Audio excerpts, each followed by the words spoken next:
Hey, what's going on, guys? Kalamazi here, and today I wanted to finally talk to you all about the newest Demonology specific Azerite trait in 8.1, Baleful Invocation. Now this is the last of the 3 new Warlock Azerite traits that we're going to discuss, and it's by far the one that I'm most excited about. Baleful Invocation states that your Demonic Tyrant's Demon Fire deals a certain amount of additional damage based off of item level, and summoning your Demonic Tyrant instantly generates 5 soul shards. Now having a buff to our Tyrant's Demon Fire ability is certainly nice, but I'm pretty interested in the 5 shards it grants you when summoned. This trait I believe is easily the most powerful out of all the new Warlock traits in 8.1. It has a wide array of scenarios and uses in both Mythic Plus and Rating where it can be really powerful.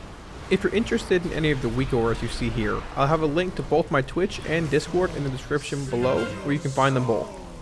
I will also have a link to the logs from this testing session if you want to take a closer look. When looking at Baleful Invocation from a single target perspective, the trait brings a lot to the table. We can follow our typical single target opener right into Demonic Tyrant, but then are very quickly able to pump out an additional 3 shard Hand of Gul'dan, followed by a Shadow Bolt, and then another Hand of Gul'dan. The fact that we can quickly generate 6 additional imps to go with the imps who had their duration extended by our Tyrant gives us a great deal more burst damage in our opener than we had before.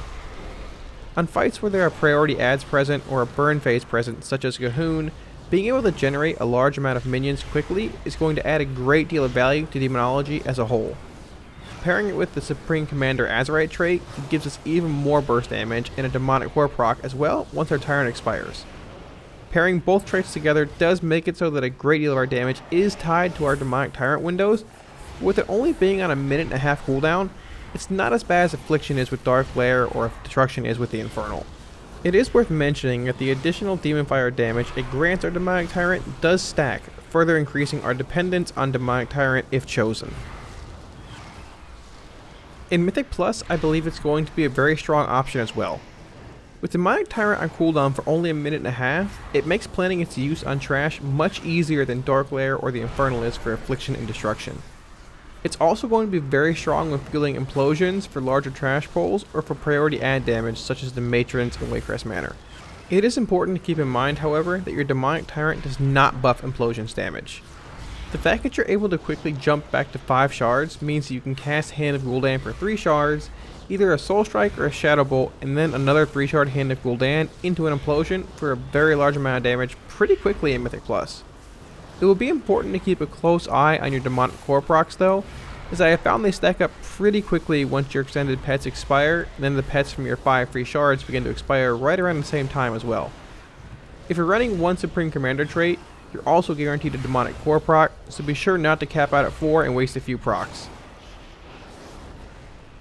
Now I did mention that Baleful Invocation's bonus damage to Demon Fire does indeed stack.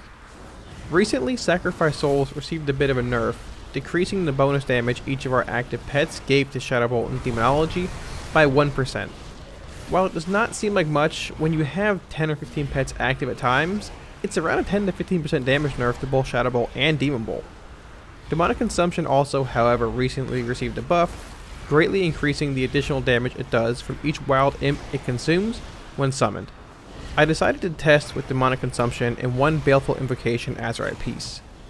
Taking a look at the actual damage breakdown, we can see that our Demonic Tyrant's Demon Fire dealt a tremendous amount of damage over roughly 2 minutes.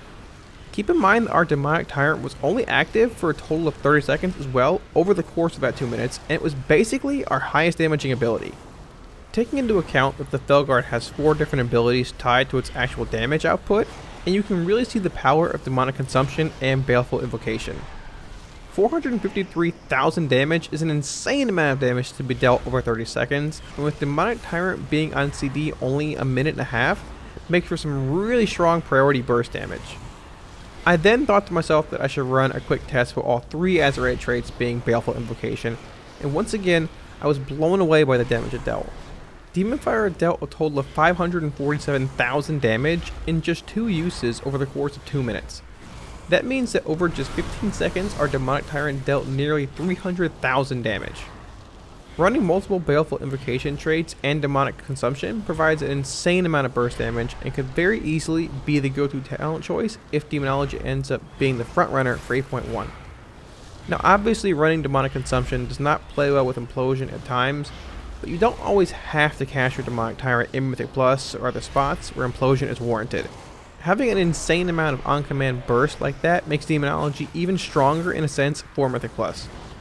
It excels on large AoE trash packs like the Hounds in Waycrest Manor, and can also pump out some insane single target damage on the matrons or actual bosses as well. One thing is for sure, and that's that Demonology most certainly has a lot going for it heading into 8.1. I feel it's a bit too early to decide or declare one optimal spec at this point, especially since I think Affliction has not seen the changes it's going to yet heading into 8.1, but Demonology is looking very strong in a wide array of scenarios. Thanks for watching, guys. I hope this gave you all a better understanding of Baleful Invocation and how Demonology is looking heading into 8.1. Let me know what you think of Baleful Invocation and demonic consumption in the comments below. If you have any questions, feel free to leave them there and I'll be sure to get back to you. As I mentioned, if you're interested in any of the weak ores you've seen here, I'll have both my Twitch and Discord in the description where you can find them all. I am waiting for hopefully what is the final tuning pass to release a good bit of videos pertaining to both 8.1 and Battle for Dazal lore alike, so if you want to see those and help support the channel, smash those like, share, and subscribe buttons as your support really helps. Thanks so much, guys, and I'll see y'all in 8.1. Peace.